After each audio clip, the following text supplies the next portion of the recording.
This happened back in 2004 in northern Wisconsin. I was 16 at the time and out deer hunting with my dad and a friend of his, Frank. I remember this day like it was yesterday. The dialogue isn't word for word, but the idea of it is 100% accurate. As a side note, it was one day after 8 people were shot less than 2 hours away. My dad and I had a few different stands over an area of maybe 3/4 of a square mile. He had been hunting there for at least 10 years, and I had been going with him since I was 5. Up until I was 12, the legal age to hunt with a rifle, I had just been tagging along. This particular morning, we walked to my stand first. It was about 5 a.m., so it was still dark outside. I got situated, and my dad and Frank went off to our other 2 stands over a ridge, maybe another 500 to 600 yards off. Sitting there in the dark is always a little eerie. Not long after my dad and Frank left, I saw a flashlight from the general direction of where they were headed, maybe 200 yards away, roughly moving my direction. I figured they forgot something from the truck or something, so I radioed to see what they were doing. "We're sitting in my stand. Frank is about to head to the other one," he says. Obviously, this flashlight is someone else. But this isn't super uncommon, and I guess it really wasn't a big deal at first. Those woods do get crowded sometimes, and there is a spot to park in that general direction. I turned on my light so the other hunter could see that there is someone here. He stops. I see the light turn and go a different direction. No big deal. I ended up dozing off while it was still dark out. When I wake up, the sun is up and it's around 8 a.m. I sit there for a little bit and radioed my dad again to see if he has heard or seen anything moving, and nothing yet. A couple gunshots off in the distance is all. I get up and go for a slow little walk to get my blood moving a bit. Not far, maybe 30 yards out back, trying not to make a sound. I come back to my stand, sit down, and take a real good look around. Nothing really going on.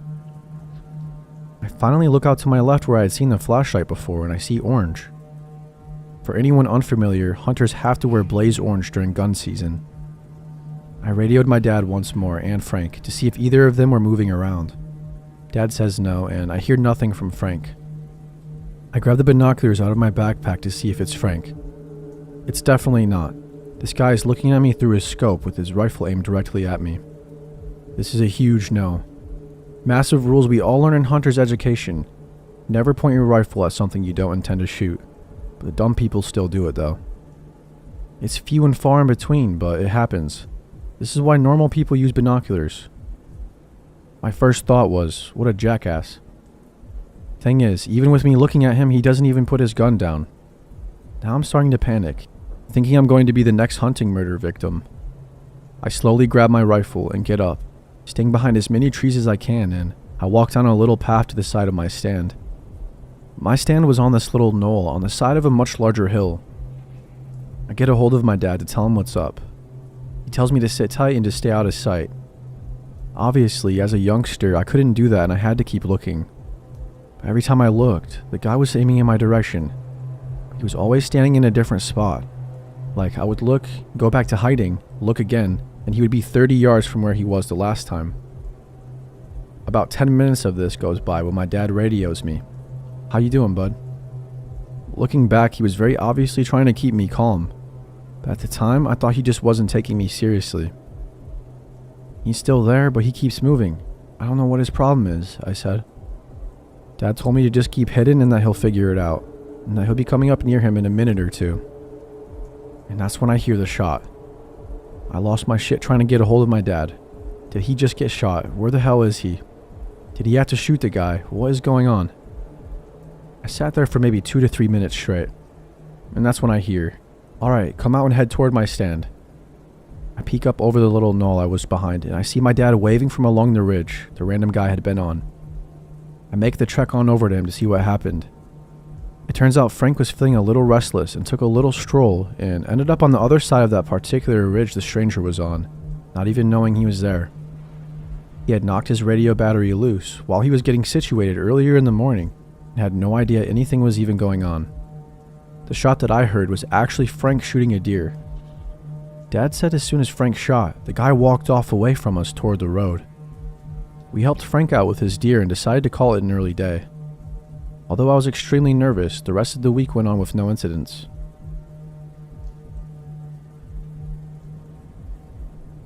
What I'm about to describe will sound like a cheap-ass cliche movie script, but this did indeed happen. Even at home, barely anybody believes me without confirmation from the other parties involved, but buckle up, it's a long haul. Autumn 2019 in British Columbia, Canada. I am from Germany, but I spent half a year in Canada as part of my bachelor's degree. I barely got back before COVID hit. I was 22 years old at the time, and the other people involved were about the same age. Another foreign student and I befriended this local Canadian student. We all had the same interests and humor, and the dude became a very good friend of ours. He told us all about the local area, and we spent a week in the summer with him and his father at their very remote cabin near some woods. They taught us how to handle guns there and let us shoot a lot. Then fall came and we had a lot of free time due to being finished with all of our studies. So our buddy proposed that we spend a few days at his dad's cabin, this time without his father. We went, hell yeah, because we could load up on booze and weed and have a great time out there. Just living the life. 3 close dudes in the woods, gaming and getting wasted. Sounds great, right? After loading up all the supplies, the first 3 days were very calm. On the first day, just like the last time I was there, I barely slept and was generally tense.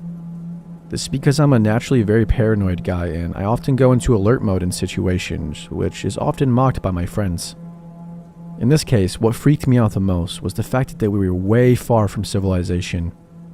And you never understand how quiet your surroundings can be until you spent some time in a remote area like this, which led to me often just standing in the dark at night, listening to the surroundings of the cabin.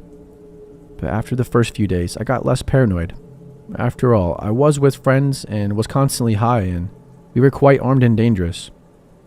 Day 4 came, and we spent the day attempting to hunt in the woods, mostly just chilling under the trees with a beer and rifle in hand. But in the evening, it started to rain heavily.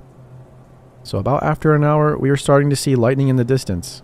It's quite a bit of time passing between lightning and thunder, which meant the thunderstorm itself was still some time away. So we aborted our incompetent hunting attempts and started trekking back to the cabin.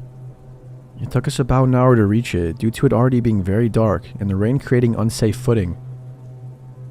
For context, you should know that once you spent a few days in the wilderness and haven't seen a soul other than your friends for days, you can become quite careless about your surroundings.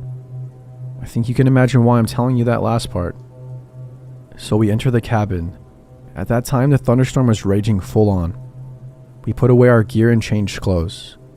Except for our guns. Yeah, I know, drugs and guns are a horrible combination, and I wouldn't mix that shit nowadays, but we were drilled quite well by our Canadian friend's dad regarding trigger discipline, safety, etc. And man, I really miss spooning a rifle while sleeping. We cozied down in the living room at a table, started a YouTube video, and began playing cards. Barely 20 minutes passed since we returned, and at the time, we didn't bother closing the curtains in the living room, because thunderstorms are baller. So, imagine that we were 3 guys sitting around a table, occasionally in awe at the weather outside while playing cards. In such a remote place, it is extremely dark outside. Without a full moon and clear skies, it is pitch black. The only lamps that we had are old-ass vintage-looking ones and dimmer than my phone screen. What comes next is how my also non-local friend has described what he saw. While sipping from his beer, another string of lightning went off. He spit it out instantly after the lightning came and screamed loudly and stood up. No words, just the sound of panic. My Canadian friend and I were instantly perplexed and looked at him. "There's somebody outside," he said. He started rambling about how in that split second the lightning illuminated the outside of the cabin. He saw a person standing a bit of distance away from the cabin, looking directly at us. Now this is what I meant when I said cliche horror story, and barely anyone believes me at first, but this did happen. My non-local friend is obviously in full-on panic. His face looks anxious. This communicated to our Canadian buddy and me that this guy wasn't just messing with us. He did see somebody outside. I grabbed my rifle and pulled the bolt to rack around into the chamber. I feel that warm sensation running down my spine of body-releasing adrenaline. I tried to stay far away from the window and stared into the darkness outside, but I couldn't see anything. While our Canadian friend rushed into his room to grab his pistol, I start panicking even more because I realized we didn't lock the door. But really, why would we? We hadn't seen anyone in days and we were in the middle of the wilderness. So I run to lock the door. Our friend returns with his pistol, which he grabbed because there was a flashlight attached to it. He carefully approached the window, then changed his pace from sneaky to fast, and pushed the window open with one hand, while the other hand was aiming the handgun outside. I wish I was any good at drawing, because what we saw next when our friend turned on the flashlight was the most terrifying image I'd ever seen. It's burned into my mind. The fact that I cannot share that image with other people has been bugging me for years now. The light turns on. What we saw in that moment was a man, tall and slim, dressed in all black, with a hooded raincoat, which he has pulled over his head, almost covering his eyes. But not far away from the cabin, just a few steps away from the window. Not standing as our friend yelled earlier, but crouching, looking directly at us with clenched eyes and a terrifying little smirk on one side of his mouth. Another piece of lightning flashes, and for that moment we were all frozen. The image of what we saw must have shocked the other guys as much as it did me, because nobody said anything for a few seconds. There was a hard-to-explain dreadful feeling about seeing something like this. In a storm, in the middle of nowhere, a person dressed in a black raincoat is suddenly crouching so close to you and facing you. Our Canadian buddy was aiming his pistol and attached flashlight at the also frozen crouched smirking man and just yelled out, with a slight stutter and a higher pitched voice than I've ever heard from him. "Get away from us or we will shoot." I guess at that moment, after his eyes adjusted, the raincoat man realized that this was not just a flashlight but a gun. And I was standing next to my friend with a hunting rifle in my arm. Raincoat man's slight smirk changed to something to where I'm unsure if it was shock or rage. All this was happening in less than a minute. While my friend kept on yelling and I was just frozen, the raincoat man figure turned about 90 degrees towards the nearest tree line and went from crouch to full sprint quickly. He ran away to the right side of our window. Two of us poked our head out of the window to see where exactly he was going, but with the heavy rainfall and darkness, we could barely make out anything in the distance of that tree line. After a few minutes of just looking at each other in disbelief, we decided to pop off a few rounds outside the window to prove that we were for real, and to cope. When the shock wore off, we decided to call the police. They asked quite a lot of questions on the phone to describe the location of the cabin and a description of the man who just almost crept up on us, totally unsuspecting and only revealed due to lightning and luck.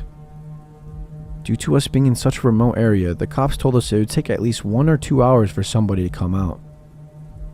They asked because of the weather and time if it'd be alright if they'd send someone out tomorrow to talk to us all about the details. Given how the man saw that we were armed, he probably wouldn't come back again. So we agreed. We discussed just jumping in the truck and leaving right now, but us being dumbasses, we're too lazy to refuel the truck. The idea of doing this now in the dark and in that heavy rain was just too frightening. I kept thinking about this guy lurking in the darkness and picking us off one by one. We spent the night sleeping in shifts. One person was awake and standing guard while the others at least attempted to sleep. When my turn came, the rain had died down. I turned off all the lights, opened a window, and just sat there in the darkness, trying to listen for any sound I could hear and looking out the windows to scan the area. Let me tell you, when you're sitting in the dark for hours in full alert mode, just trying to sit still, listen, and look around, you have a lot of time to think and reiterate what just happened. Close to the middle of the next day, 2 cops arrived. We had to give them a detailed report of what happened, when it happened, and we had to show them in which direction the raincoat shade ran off to. They said they will organize for a patrol to comb through the woods, but that might take a while, because they needed experienced outdoorsmen, etc. Sadly, we didn't see many details of the man's face. We couldn't tell if he was young or old, only that he was tall and clean-shaven. The chances of finding who exactly that was, and finding out what the hell he was attempting to do, were very small. Though one of the officers expressed that this whole happening was deeply worrying. We left the cabin a few hours after the police left, and Canadian guy's dad insisted that we stay at his place, at least for a day, until we feel safe again. He also wanted to hear every last detail and figured that the time has come to install cameras around the cabin. I don't remember this part for sure, but I believe that I heard later that the dad and his brother went back to the cabin and just sat there in the dark, waiting for the raincoat man to return. But I'd never heard of any results, so I guess he must have gone hunting in other areas. I never heard from the cops again. Next January, I left Canada and returned home. My Canadian friend was called in for an interview a few months later, and it seemed like the police were still taking it seriously. The image of that crouched raincoat figure, completely wet and surrounded by darkness, so close to our cabin, is burned into my mind. I will most likely never forget this. I still sometimes turn off all the lights and just look out the windows in silence, trying to listen for sounds, even though I'm on the other side of the world now. We have speculated a lot about what that was. The winning theory is that this guy most certainly had sinister intentions. This did not just look like an attempt at robbery. Remember, we had dim lights on. You could see that there was somebody inside the cabin. This guy was creeping towards us in a raincoat during a thunderstorm. When my friend yelled out that he saw somebody, this guy went from walking and standing to crouching, and he went closer towards the window. I suspect that the man wanted to check what kind of victim was on the menu, and I don't really want to imagine what he had in store if there were two unarmed girls in there, in a cabin in the middle of nowhere. We didn't see any headlights passing the clearing the cabin was on. The guy also had no backpack or anything, just a raincoat and appropriate clothing. I'd bet my soul that this guy was a man on a mission who knew exactly what he was doing and what he was well prepared for. While writing this down, I also started to think about the logistics of it all. The guy must have had a camp or at least a car hidden somewhere in those woods. You can't sustain yourself out there otherwise. I also got the feeling that he either came upon the cabin during the storm itself or that he spotted us in the woods during the hunting we did before. We moved slowly while also not being shy with waving our lights around, and in total pitch darkness wilderness, a proper flashlight must have been as easy to spot as the beacons of Gondor, so he might have tracked us through the woods until we reached the cabin. So my wife and I backpack and hike a lot. The more remote the place, the better. In 2015, my wife and I were in the Bitterroot Wilderness in Montana. We had been out there for 2 weeks on a 100-mile route trail. We'd only seen one other person, Tom. We met him on our second day and his last day out. He told us he hadn't seen or ran into anyone out there, so as far as we all knew, we were going to be alone. He told us that hunting season was weeks away, but there might be scouts out. He even said to be very careful with our food, and where we eat, and our scent, because it's bear country, and he had seen a few, and even ones with cubs. He also mentioned that he had heard cougars in the distance, but that we should be okay as long as we stick together. We camped together that night, and the next morning we thanked him for his company and all the info and parted ways. For 2 weeks we hiked, saw some cool vistas, swam, and saw and heard wildlife, and all the stuff you'd expect to see in the backcountry. We didn't really think about Tom again after a few days out and hadn't seen anyone. We took the thought of being alone for granted and let our guard down. As far as other people were concerned, we were all alone out there. We are in our last few days out now, winding the trip down, sauntering back to the trailhead, just taking it all in. We find a nice flat tent site and make a fire, and some dinner, hang our food bag, and walk back to our tent for the night and pass a good night's sleep. The next morning, as backpackers do, we leave camp as early as possible to get some breakfast and coffee into us. But before we leave, I needed to use the bathroom, so I venture away from the tent site to find a suitable spot. As I'm walking around to find a place to dig my cat hole, I come up on a lumped up looking thing like a bush. I was not expecting to run into anyone out there, as we had only seen one other person early on and no one else since, but I wasn't paying any attention. As I'm looking for somewhere to shit and not looking out for people, these two are in a camo blind type of wrap. They didn't realize that they were there, and they didn't hear or realize that I walked up on them to the last damn minute when I was right on top of them, tripping over one of their legs. They scared the living shit out of me, and I scared the shit out of them. When I hit the guy's leg, I startled him, and he kind of jumped up, knocking their blind off for the big reveal. The guy that was on his knees had a dick in his hand, apparently blowing the other guy that is up against the tree. Now the guy on his knees is looking at me dead in the eyes with a look of, "What the hell? Who are you?" The guy standing yells at me, "WTF you doing, man?" They scramble, and one trying to stand up, the other pulling his pants up, all while the both are fighting the blind that's wrapped in between them. With me in disbelief of what I just came up on, I just stood there for what felt like forever. I stumbled over my words to find an apology and blurred out, nothing guys. Sorry man, have fun." And I turned back to camp in almost a run. They started to yell at me to stop, but I didn't. Definitely the longest 200-yard sprint ever. So I got back to camp, and my wife looked at me and instantly knew something had happened and asked what's up. I told her to grab her stuff, and we hurried out there without a word. Somewhere around an hour later of sprint hiking, we had to stop. I still hadn't took a dump, and I had to go. So we took a spur trail to break, snack, and I told her what happened. She told me that she was worried and that I scared her. She was scared the whole time, thinking I had been chased by a bear or a cougar or something, and that it was after us. I told her it was nothing like that, and that it was just two hunters hiding out blowing each other. We talked a bit about it, and she asked if I thought they'd look for us. I told her I didn't really think so, and that they probably left after being caught. She asked if they were upset. Yeah, I said. They yelled at me, wanting to know what the heck I was doing. Should we just go back to the car and leave? She asked. No, let's just wait them out just in case they're at the trailhead waiting. Like I said, we've been out for about 2 weeks now, and we have been making our way back, and are less than a day's hike from the trailhead at this point. After a while of talking it over, we kind of just chuckled it off, and we hiked onto the creek where we were going to camp for the night. We made it to camp off trail with no incident. Next morning, we wake up, break camp, and do our morning routine, and hike to the trailhead. With all of that, we're not really thinking of the two hunters anymore. Well, as we got to the trailhead, we met two ladies that had been prepping breakfast.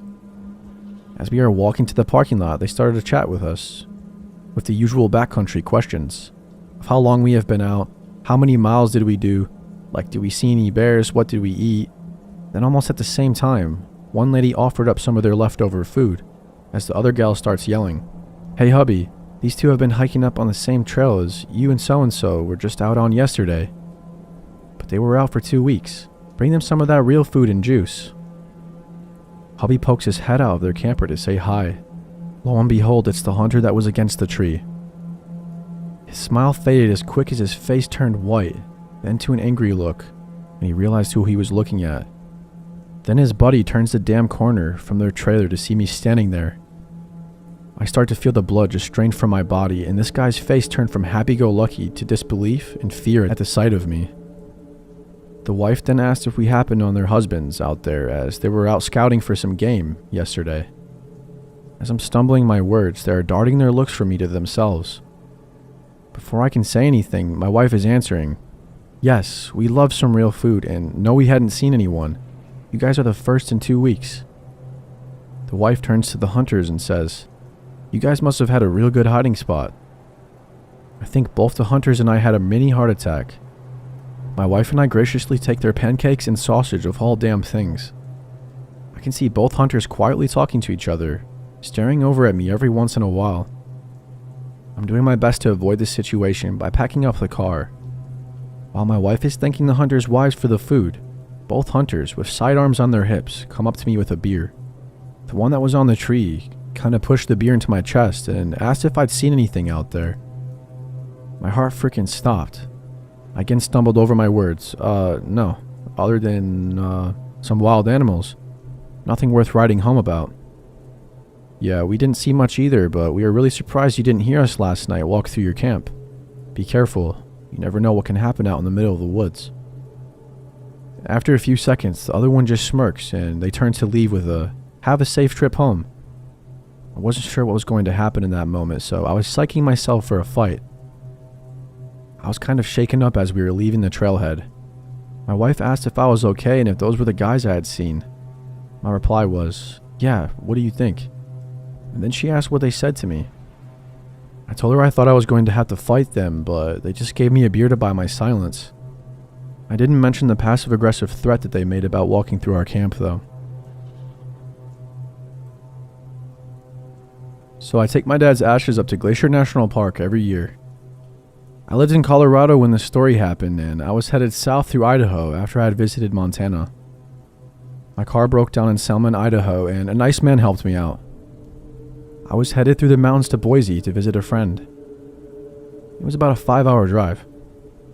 Before I entered the truly mountainous section of Idaho, I saw a hot spring on the side of this 2-lane highway along the Selma River.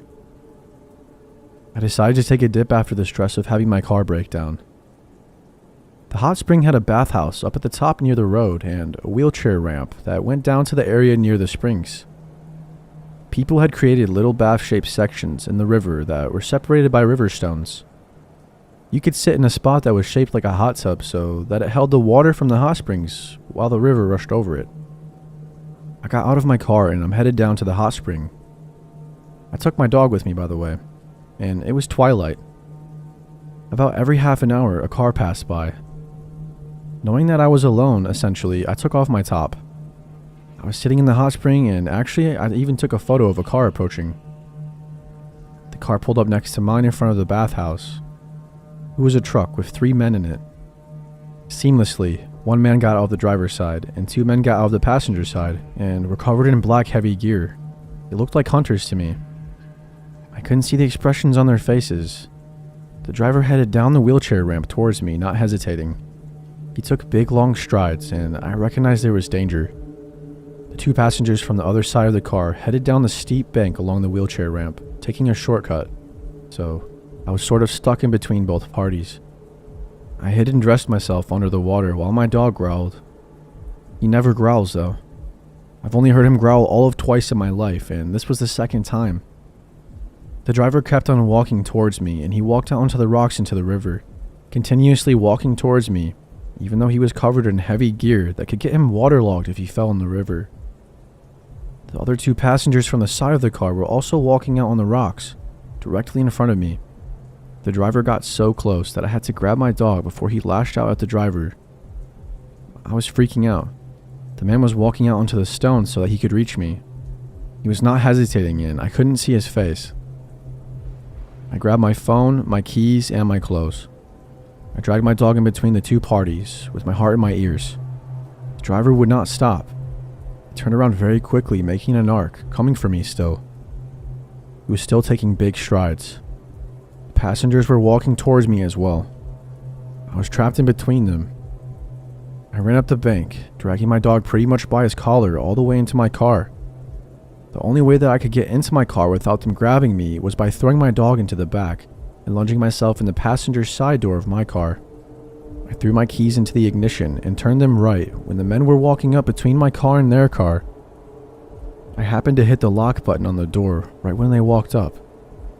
Before anything else happened, or before I saw their faces, I ended up throwing myself into the driver's seat, reversing my car, and hightailing it out of there. I drove about 20 minutes down the road, and I crossed the river on a bridge, and I hid my car behind a bank near other campers. It was well hidden from the main road. The campers were looking at me, wondering what was going on, but I just sat and waited. Another 10 minutes passed by, and lo and behold, the truck drove by. The hunters were looking for me. I managed to wait another half an hour and then drove up to the mountains over to Boise and into safety.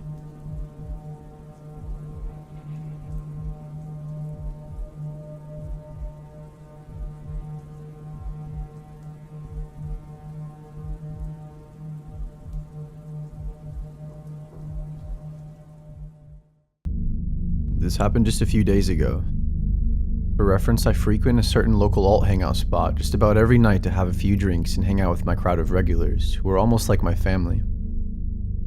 Spring break for a lot of people was last week, which meant that a lot of old friends and former regulars came back to town and spent some nights at the bar like old times. Among this disparate group of people is a friend of mine whose identity I will protect by referring to them as Allison. Allison is very cute, but we were never that close and we never hooked up, so I'm courteously stuck in the friend zone, so to speak. Though that's not a problem for me, as I'm not interested in making things weird between us, or forcing myself into a long-distance relationship. I can be a gentleman. Anyway, Allison likes to drink a lot. Most of us around this place have some kind of developing substance issue. Since she's a small, attractive female, all of her friends, myself included, make sure to look out for her when she gets drunk, just to make sure that nobody gets a chance to try anything nefarious. Recently, though, something despicable very nearly happened. It was the night of St. Patrick's Day, and I was very drunk and high after hanging out with my old friends who were in town. I had a blackout between 2 and 3 in the morning, but by 4, I was back in my body and sobering up. The only people still hanging out at the time were myself, Allison, a friend of mine, and the owner of the establishment. We bummed around for a while until about 5 when the owner finally kicked us out. That left just me, Allison, and our mutual friend in the parking lot. We were having our last little chat for the night and about to say goodbye when something very unexpected happened. Allison's ex-boyfriend Lily freaking appeared out of nowhere, just pulling up to the parking lot in the middle of the night. I hadn't seen him around all evening, and it's not uncommon for Allison to sleep in her car after everyone else leaves, so it was quite obvious to all three of us that he had come just to see her.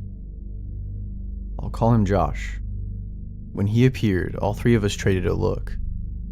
I was immediately glad that I and my friend were still there, and that Josh hadn't successfully pulled up on Allison while she was alone, as if he had pulled up just a few minutes later, he would have been knocking on her car door in an otherwise completely empty parking lot. It's less important, but Josh is a little older and a cocaine addict, and wants Allison to be his little punk rock doll. They split months ago, the last time Allison left town, but Mance has been picking the scab the entire time. He won't just move on, you know? It's not like any of us hated him, it's just that he's not a good match, and everybody can see that except him. Of course, he started acting extremely clingy that night. We were all pretty much wasted except for him, and I could tell by the way he looked at us that he knew this. When he started to stand so close to Allison that she took steps away and tried to hug her for old time's sakes, or whatever he said. I went back to the back door of the bar and tried to get the owner to come out to help survey the situation, but unfortunately, the whole place was locked up and his car was gone already. By the time I got back, my old friend was saying goodbye. I dapped him up and I pulled him in a bit, trying to give him a look in the eyes that said, "Don't you dare leave," but he didn't get it. Then it was just me, Allison, and Josh. Allison tried to say goodnight and sleep in her car, but this was the moment that Josh had been waiting for since he saw the rest of us there. He said, "No, that's not safe. Let me just give you a ride home." I immediately tried to counteract this by saying how she's always done this and it's never been a problem, and how Allison had been talking about sleeping in her car for almost an hour and probably just wanted to follow through with what she had planned. But none of this worked. Josh was extremely pushy, and I never put my foot down hard enough. Eventually, Allison caved and accepted the ride. We all said goodbye and got into our cars, then sat in the parking lot for a minute. The whole time I heard this voice in my head that told me not to let her get in the car with him. But I was so faded I could barely listen to it. However, I was still in the presence of mind to look out for my friend, despite how nervous I was about the situation. As they pulled out, I got in line behind them. We rolled through to the exit together, where we both should have turned right, but then Josh made a left turn. My heart jumped into my throat. I knew full well that Allison didn't live down that way, but it seemed like Josh was counting on me not knowing her well enough to be aware of that, but he was wrong. Took a deep breath and gave them about 5 seconds of follow distance, then made a left turn to follow them. I left plenty of room but made sure I could still see where they were going. I had to run 2 red lights just to not let them get too far ahead though, which made me worried that I was about to get pulled over or something. The longer it went on with them going the wrong way, the more sure I was that something was up. Eventually Josh made another left turn into a side street. I sped up and careened into the turn, knowing they could make another random turn and lose me, but I wasn't even sure if they were aware I was following them. As soon as I made the turn though, I swore I couldn't see them. There were no taillights on the road, but luckily there weren't too many other turns that they could have made. Luckily, just a few seconds later, as I was slowly rolling through the neighborhood, I saw Josh's car. They were parked on the side of the street with their lights already off. I swore again, with malice and anger this time, then pulled up in the spot right in front of his car. I left it running in park and quickly got out. I didn't even have a second to look out into their windshield, because they were both already getting out. It was a hectic few seconds that followed. Allison slammed the door behind her and ignored both of us completely, walking to my car with her arms crossed, jumping into my passenger seat and slamming the door too. The whole time, Josh was yelling at her to come back. He even started to walk up to her, but I stopped him.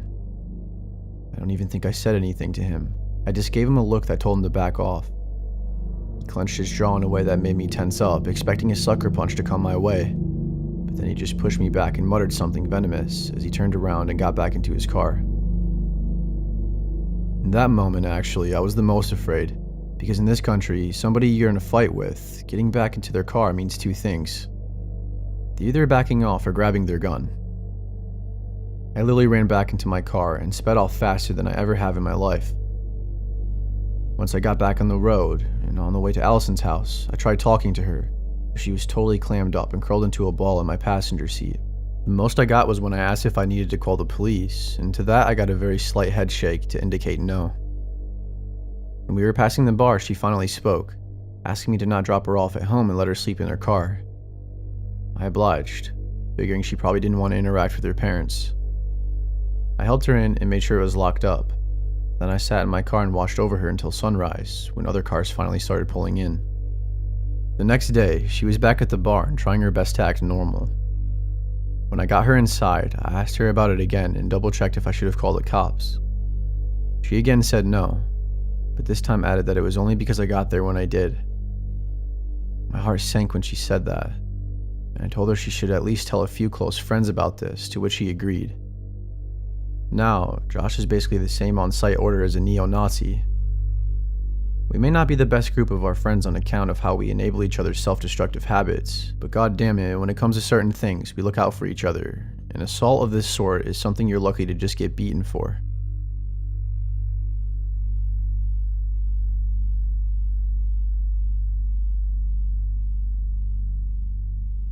During spring break of my senior year of high school, I went on a trip to the beach with my group of friends. My best friend, Tyler, went too. His dad just bought a condo right on the beach, but he hadn't set it up to rent it out yet, so he let us party in it for a few days, as long as we didn't wreck the place. Nothing sounded better than multiple nights of living completely carefree and hanging out with just the people we liked, especially since there were girls involved. Even if the place was a little bare bones, and some of us would end up sleeping on couches or air mattresses. That didn't matter so much, because of course, we all pitched on a couple of bottles and a few cases of beer, which we would be passing around the whole time. Tyler was initially apprehensive about having alcohol inside the condo, as he was worried about getting caught by his dad and not being allowed to party there ever again. Everybody convinced him it wasn't a big deal though, and to make it more tempting, since it was his condo, we let him drink as much as he wanted without having to pay his share. Admittedly, that was not a great idea, because for being the one who was nervous about it, Tyler drank more than any of us. Some of the guys gave him flack for it and said he was taking advantage of the fact that he didn't have to buy any of it. But then it was already too late, because a new kind of Tyler was unleashed, and he was just knocking back the drinks. I was his best friend, which made me feel like I had to keep up with him. None of us were experienced drinkers, so there were no thought about anyone staying at all sober to take care of the rest of us. By the time the sun set on the first evening, we were all wasted. The hours dragged on, the music kept blasting, and there were games played. Some people got sick, and some people were caught getting it on, but after a while, things started to die down. There was a point at which we were all winding down and all sitting around the living room, not really talking or doing anything. That's when Tyler jumped up out of nowhere and made a bunch of noise, trying to get us all hyped again. He kept saying stuff like, "It's only midnight, you quitters. The night is still young." And he was walking around to everybody, handing them drinks, all while he was slamming beers too. We were all pretty tired, so we didn't exactly respond to it, until he had a different idea. "Hey everyone, let's go to the beach," he shouted at the top of his lungs. I can hear those words ringing through my head to this day. It was such a bad idea. Still, and I don't know why, but as soon as he said it, we all agreed instantly and shot up to party again. We didn't want to get more drunk just to keep sitting around, but we were definitely down for something else to do. There was a brief moment where one of us mentioned that it was the middle of the night and nobody was supposed to go to the beach around then. But then that was answered with enthusiasm instead of deterring us. It was going to be so cool to have the beach to ourselves and be there at the wrong time of the day. There were so many of us together, what could go wrong? We killed the first bottle right then and there, and we each slammed another beer or two before heading out. We hadn't even changed out of our clothes into our bathing suits. It seemed like it was the perfect happenstance too, that the beach was right on our doorstep. We didn't even have to cross a single street to get there. That was the most dangerous part about being a bunch of drunk fools in the dark, I figured, so it was fine. Tyler was on a roll with the suggestions and said we should all go skinny dipping. Again, we all thought that was very exciting. Everybody had at least one other person there that they wanted to see naked, so it was a shame that it was a new moon and we could barely see anything. That made it less nerve-wracking though, so even if you were self-conscious, you couldn't get out of it really. Then, just like that, we all took off what little clothes we were wearing and left them in the sand before charging into the water. It was surprisingly cold for mid-March, but we were so drunk we had no problem powering through it. We waited out against the crashing waves until our feet weren't touching the ground. Tyler wanted to keep going, but the girls stopped because they were a lot shorter than us and were already treading water for a while. So of course, most of the guys stayed with them. Tyler, on the other hand, hadn't been hitting on any of them and was basically in his own world that sometimes had me involved in it, so he pressed on, breaking out into a full-on swim. I chased after him, trying to keep in my line of sight, but unfortunately, the waves were really high, even though they weren't breaking on us anymore. I started to feel sick from the motion, like I might throw up all my drinks straight into the ocean. That, and I was getting cold and tired. Eventually, I stopped and treaded water. I couldn't see Tyler anymore. I called his name, but there was no response. Not a shout back, not even splashing. I swam out a little further and I called his name again, as loud as I could, but still, just silence. My heart started pounding and I felt my throat closing up. I don't even know if it was the cold or just being scared of losing my friend, but it was probably a combination of both. I kept calling his name for a while until I eventually started to feel exhausted from treading water. Eventually I heard the rest of my friends calling out to us to come back. I was surprised how quiet they sounded, as I hadn't realized how far we swam out. Reluctantly, knowing I didn't have much energy left, I turned back and swam toward the sound of their voices until I could stand again. I was hoping beyond hope that Tyler was with them. In the darkness, I couldn't make out much detail, but I could tell they had all gotten cold or bored and were standing on the beach, waiting for us. As I dragged myself up to them, completely drained, my heart sank when I counted one less person than there should have been. "Where's Tyler?" I asked them right away. There was a short pause, and they all looked at each other with concern, then said they thought he was with me. In a last-ditch hope, I thought maybe he had gotten around all of us and was the first to get back to the pile of clothes and get dressed. We all ran over there and picked out our clothes, putting them on and seeing to our horror that Tyler's trunks were still there. I ran back to the ocean, but my friend stopped me from going back in, saying it was better to wait for him to come back. We shined lights out into the abyss and called his name 100 times, but we couldn't see or hear a damn thing. Not a single sign of him. After about 20 or 30 minutes, one of us had to make the call to 911. We were a petrified, shivering, sloppy mess. All of us. The cops asked us questions, but didn't suspect foul play. They said they would have to wait until daybreak to send a search party out into the water, but it never got to that point. While we were all standing there, Tyler's body washed ashore.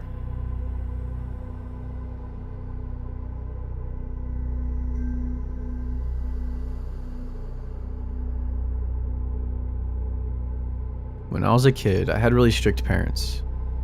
They of course never let me stay home from school, so finally getting a break was always something me and my siblings looked forward to.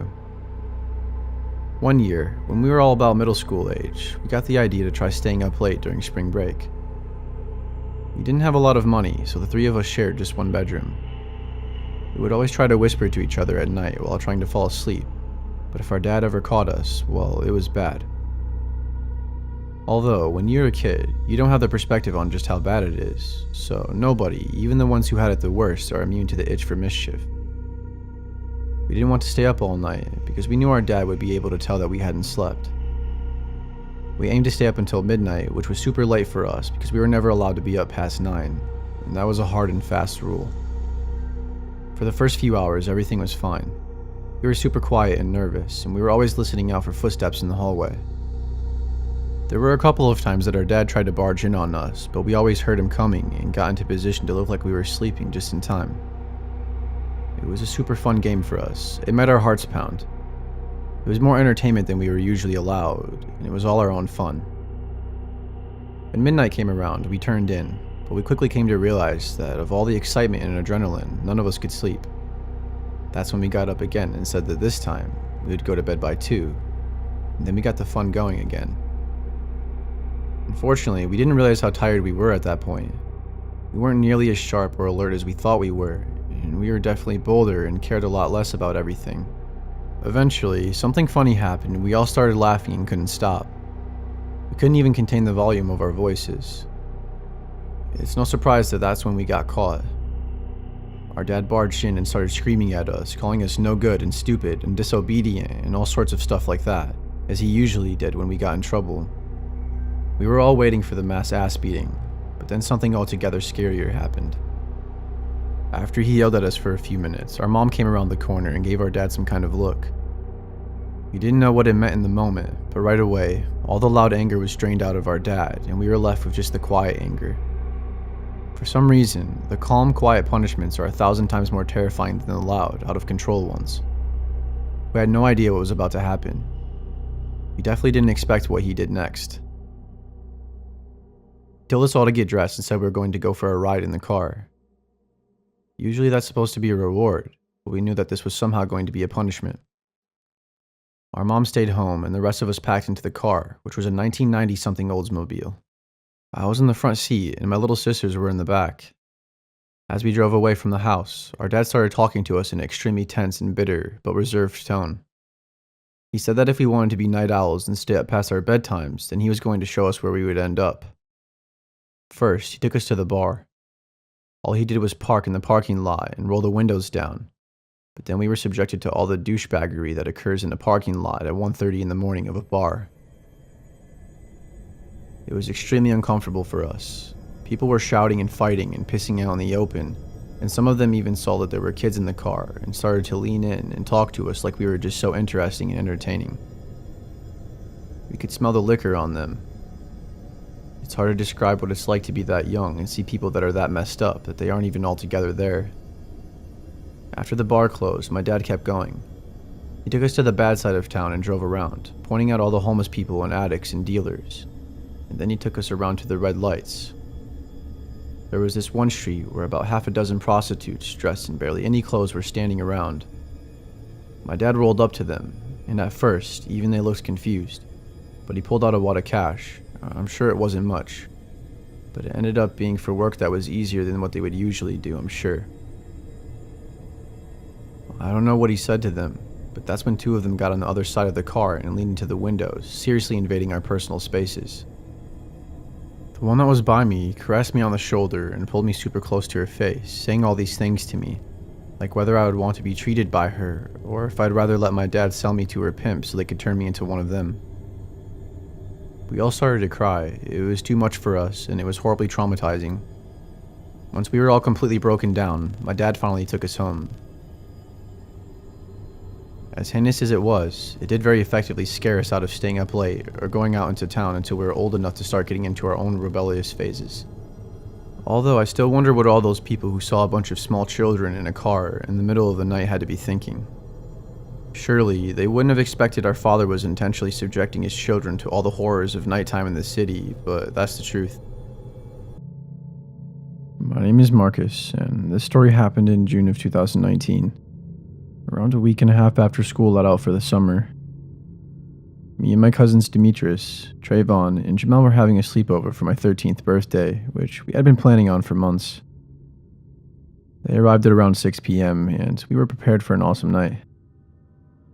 Turns out that the night would end up traumatizing us for life, but we'll get to that later. For the first hour and a half of our sleepover, we ate junk food, listened to music, and played video games on my PlayStation 4. After finishing a few rounds of Fortnite, Jamel wanted to go outside and play football. It was a warm but stormy night though, so we wouldn't really be able to play football. However, Demetrius said we could play another game out there, and we ended up deciding to play Manhunt in my backyard. Playing in normal weather was fun, but playing in the rain gave us a different feeling. It felt more relaxing in a way, and somehow made the game more fun to play. To give you an image, my backyard is quite large. When you walk out of my back door and look straight ahead, there is a dense forest, and the left and the right side of my house are fenced in. We have a deck, a shed, and many other things back there, which makes for a perfect place to play football, manhunt, or whatever other sport. Anyways, once we got there, we split into even teams. Demetrius and Jamel got into a team, which left me with Trayvon. Me and Trayvon volunteered to hide first, which Demetrius and Jamel agreed to. We all agreed that the deck would be the safe spot, so we had to start on the opposite side of the yard, near the woods, while the seeker started inside the house and counted. I ran about 15 feet into the tree line and hid behind a tree. Able to see where Demetrius and Jamel were. I was unsure where Trayvon went, however. After I heard the seeker stop counting, I saw 2 flashlights bobbing around the yard, going this way and that. I began walking to the left of my yard, towards the shed. I hid behind the space between the fence and the shed, and I peeked around the corner, trying to spot Demetrius and Jamel. They both turned around and walked towards the right side of the house, and then I saw a person in dark clothing emerge from the darkness of the side of my house and run towards the woods. Trayvon was wearing a dark blue t-shirt and black shorts, so I didn't really think much of it. I guess Jamel heard the running due to the wetness of the grass, so he began sneaking up to the tree line while saying Trayvon's name in sort of a mocking tone. However, just then, Trayvon came out from under the deck and began screaming, "Don't go over there, that's not me." I was confused because I thought I had just seen Trayvon run into the woods, but then I put 2 and 2 together and I felt a pain in my stomach. I came out from behind the shed and I began shouting that the game was off and to get back inside my house now. He ran inside and shut the back door. Demetrius, who was the oldest of us at 15, said that he would stay at the window and watch to see if the guy would come out of the woods. Me, Trayvon, and Jamel ran upstairs to my parents' bedroom and closed the door, but we kept it unlocked just in case Demetrius ever needed to come upstairs. I felt that it's worth mentioning at this point that my parents were out of town at this time, and that they wouldn't be coming back until the morning. We stood with our ears pressed to the door to see if we could hear anything, and we did. We heard Demetrius scream at the top of his lungs, and his footsteps came running up the stairs. We opened the door, pulled him inside, and he locked the door and pulled out a chair and stuck it under the doorknob. Demetrius wasn't and still isn't exactly in the best shape, so he was out of breath and he was stuttering his words pretty bad. Jamel was repeatedly asking what was wrong, but Trayvon told us all to shut up. We did, and we were able to hear the sound of glass breaking and an object hitting the floor, most likely a rock. Following that, we heard many doors downstairs open, along with heavy footsteps. After 2 minutes of waiting in silence, we began hearing footsteps coming over to the stairs. We all scrambled to hide, but we barely had enough time. Me and Jamel hid under the bed, while Demetrius and Trayvon hid in the wardrobe. We sat in silence as we heard doors being opened upstairs. When you walk upstairs in my house, on the right, there's a door directly to your right, which leads to the bathroom. There are 3 other doors on the left, and my parents' bedroom is the last door on the left, so this was the last door to be messed with. When the person on the other side of the door realized it was locked, he began to laugh. It was a raspy and crazy laugh, something that still sends chills down my spine every time I think back on this. Jamel came out from under the bed, and he found the phone that was on my dad's work desk, and he dialed 911. The man on the other side of the door began kicking at the door, which made all of us scream. Jamel tried to stay as calm as possible while talking to the operator, but I would be lying if I said he was anywhere near calm. Trayvon came out of the closet and rummaged around in my dad's work desk, and he found a screwdriver. He said that he was going to swing open the door and stab the man, which would give us enough time to run out of the house. Jamel wrapped up his call, and Trayvon pushed the chair aside and swung open the door. The man had his arms outstretched in front of him, and Trayvon stabbed him as hard as he could in the forearm, which sent the man into hysterical pain. We were all able to run past him, downstairs, out the front door, and across the street to my neighbor Mary's house. It was around 8:30 p.m., so she was quite mad that we had woken her up. However, when we told her what happened, she let us in gracefully. We heard sirens come down our street under 5 minutes later, and we watched as many officers stormed into my house, and they came out shortly after with a man in handcuffs. It was a satisfying sight to see, even to my 13-year-old self. 4 years later, and I still remember that night, down to every last detail. In May, Demetrius, who's now 19 years old, sent a text message in a Snapchat group chat that I'm in with most of my cousins about why he screamed that night. Apparently, while he was sitting at the window watching the trees, a man came running at full speed from the tree line towards the door, with an impossibly wide smile, according to him. To this day, that night remains the scariest thing to ever happen to me, or any of my cousins for that matter.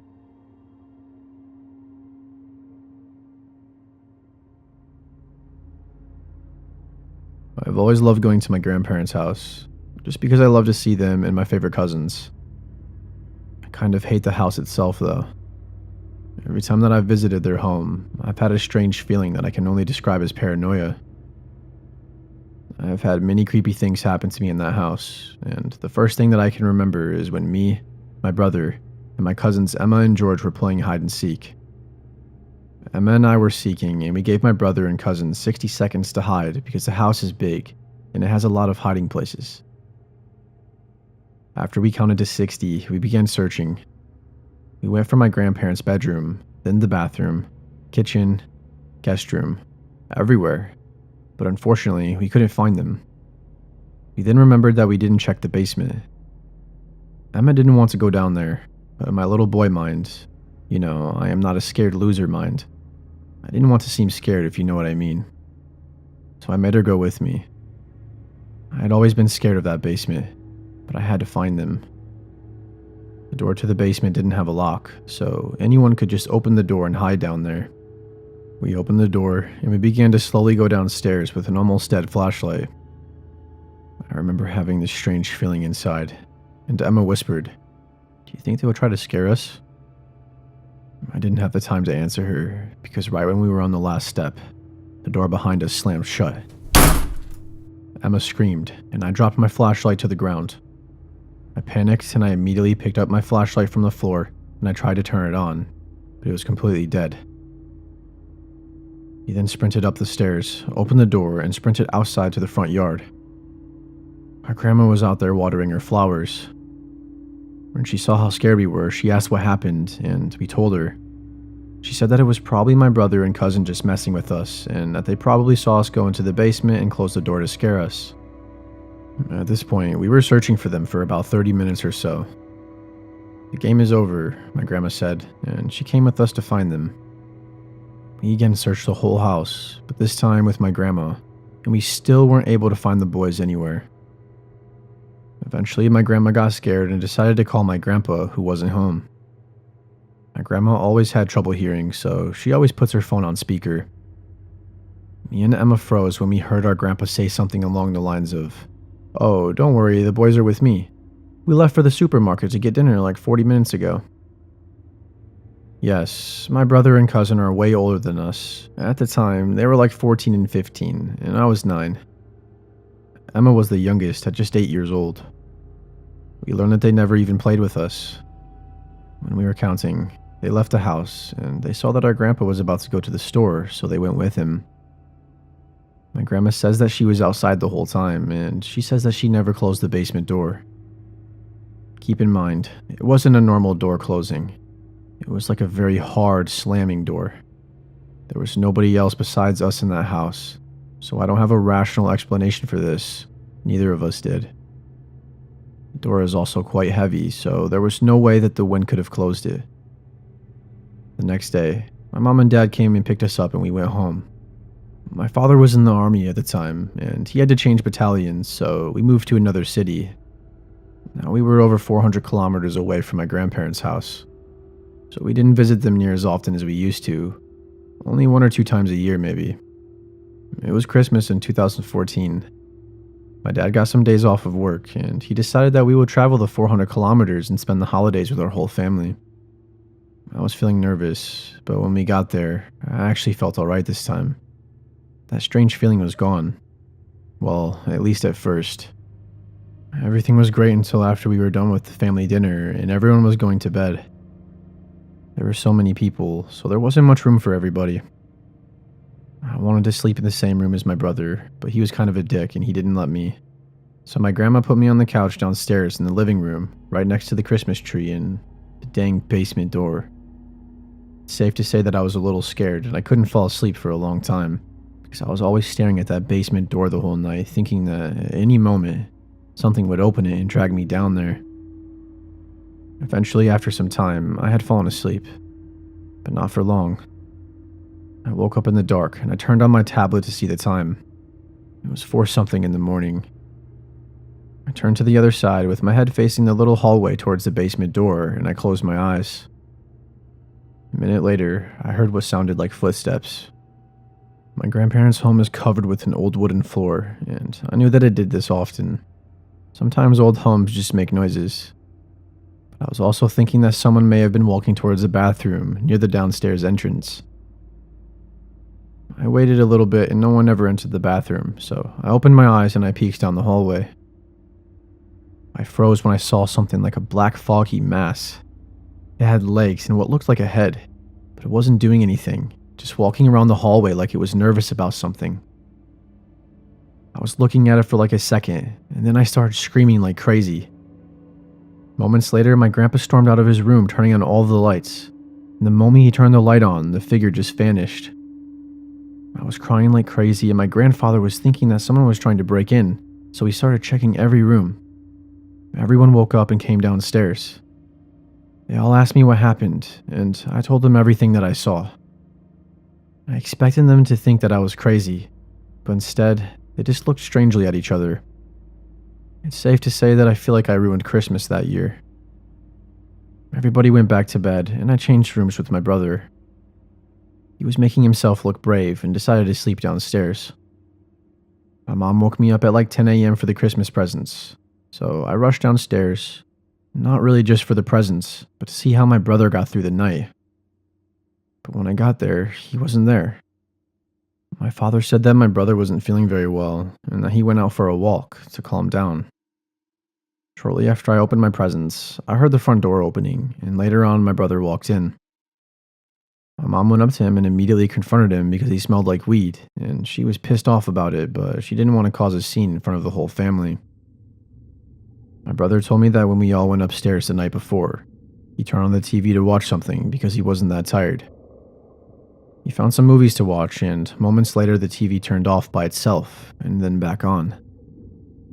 He exclaimed that at first he thought he pressed the remote by accident, but the remote was on the table next to him, so that was quite literally impossible. That's when he heard the same footsteps which I heard earlier. Then, the light in the hallway turned on and off. And then it all stopped for a second. After that, he said he heard something like people talking loudly, but he couldn't make out any words. I was speechless, because my brother wasn't the type of guy who would lie just to scare me, and he was looking dead serious. I even saw his hand shaking at some point while he was telling me the story. My brother said that he knew the reason why this was happening, but he didn't tell me. Later that day, I was alone with my mother and I asked her why all this was happening and if there was something that we should be worried about. This is what she told me. So my mother is the oldest of 3 kids, and when she was born, my grandfather was looking to buy a house because they were living in a small apartment at the time. So we found a house for cheap. But that house had a strange background story which half of the town knew about. The house was built in the early 1950s by a young couple, but they didn't live there for long. One day, they just disappeared and were never seen again. The house stayed vacant for some time, and later on, another couple bought the house. They lived there for 3 weeks, and they decided to leave in the middle of the night one night, but their cars were hit by a train, and they died instantly. Again, years later, a young man decided to buy the house, which was on sale for only a fraction of the original at that point, because everyone was thinking that the house was cursed. The young man lived there a little longer than everyone else, about a year, but apparently he went crazy and hung himself in the basement. People in the town said that he was perfectly okay before purchasing the house. The house stayed vacant for many years, and then another couple decided to buy it, my grandparents. They didn't seem to care about the curse. I don't think they were believing it. They thought that everything was a coincidence. They remodeled the whole house and they cleaned it really well. My grandmother said that she used to see weird things in the middle of the night sometimes, like shadows.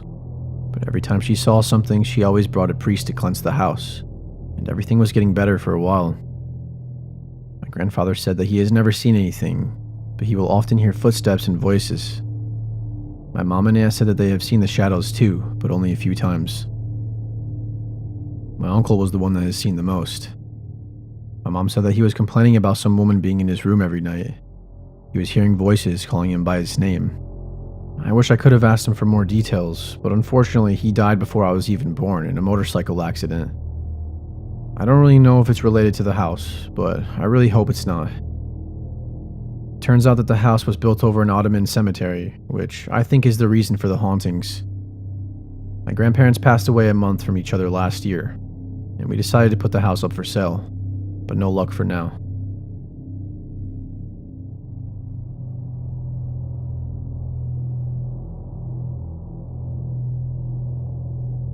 I was staying at a local Airbnb with my wife when I was visiting my family in Wyoming. We stayed with my parents for a couple of days, and we enjoyed each other's company. But after a few days, we decided to check out an Airbnb a few hours south of my mom's house. We were looking for a nice getaway and something fun to do before us going to be back to our monotonous life of working every day at jobs that we both hated. We had a whole weekend to look forward to it, and it was only $75 a night to stay at the place we found, which was not too bad at all. The house wasn't huge, but a decent size for sure. Not two-story, but it had a basement, decked out with a man cave. It had a bar, pool table, foosball, and much more. It was pretty cool. We didn't hang out down there much, but it was still pretty cool. Over the course of the weekend, we visited local trails, went swimming in the in-ground pool in the backyard, and even went fishing at a nearby lake. Last night we were there, something insane happened. My wife was sound asleep, and for some reason I couldn't sleep, and I was feeling restless. I decided to get up real quick and go to the bathroom and smoke a joint real quick outside. Halfway through my joint, I noticed something in the distance. It was quite far away, but I could tell it was a person. Or at least I was quite sure that it was a person. I mean, what else could it have been? It definitely was way too tall to be an animal. It seemed to be standing still. There was no way of knowing if they even noticed me, or if they were looking at me. It was very dark, and they were that far away. It just looked like a shadow. The shadow was on the beach, across the street, and it faded before my eyes out of sight, as the houses across from me blocked my vision. I was about to go back inside, when I thought, what the hell? Maybe I'll just go for a quick walk and smoke another joint. By then I would surely be tired enough to fall asleep, I thought. A whole nother joint, and a 15-minute walk or so later, I was sure to be exhausted after that. I grabbed another joint from inside and a snack, and I started walking to the beach. It was a beautiful night, and there was nobody around. I found a nice bench to sit at, after walking for a little while, and I was just appreciating the outdoors. The moon looked beautiful, and with me being stoned as shit, it only added to the scenery. But just before I was about to get up to walk back, I realized that I lost track of time, and I also didn't have my phone. I really hoped that Avery, my wife, didn't wake up in the midst of me being gone for an hour, because she would probably be worried about where I went. It was around 11 o'clock at night when I saw the door. The front door to our Airbnb was wide open. I first thought that something horrific happened, and that there was no way I left the door wide open with my wife, alone in the middle of the night. I would never make a mistake that stupid. I rushed into our room, and there she was, lying in bed, just like she was before I left. Now I felt some great amount of relief fly off my shoulders, but that still didn't explain why the door was wide open. Maybe I just made a stupid, horrific mistake. I just thought there was no way I would let something that stupid happen. I have always been a very protective person, and very aware of my surroundings. Maybe that's why I got the urge to check around the house. As soon as I thought to do that, I had this feeling throughout my entire body of impending doom. I looked through each room on the main floor, and there wasn't a sign of anything or anyone at all. I realized I still had to check the basement, as I hadn't yet. I walked down there slowly, and I turned the lights on. It was quiet. Eerily quiet and very uncomfortable. I had to force myself down those stairs to see if by slight chance there was somebody down there. When all of a sudden, I heard a ding, like from a phone. It sounded like a text message notification, and it definitely wasn't my phone. My heart was beating as fast as it possibly could before it was about to explode completely. I turned the corner and looked across the room, and I saw no one again. What I did see was one of the egress windows wide open. I ran over to the window, and on the way, I had to walk past a couch, There was a phone that I heard a minute prior on the floor next to the recliner. Whoever's phone it was blowing up and it had 10 plus messages. The last couple of texts said to get out of there and that the man is back home, which was me. The guy must have escaped through the basement window. Maybe I really forgot to lock the front door that night. Or maybe he let himself in by picking the lock. Either way, that was all that happened, and I couldn't be more thankful that nothing else came of that night. I woke my wife up and I told her everything, and we packed early and left that night. I didn't want to risk whoever it was trying to come back while we were dead asleep, especially.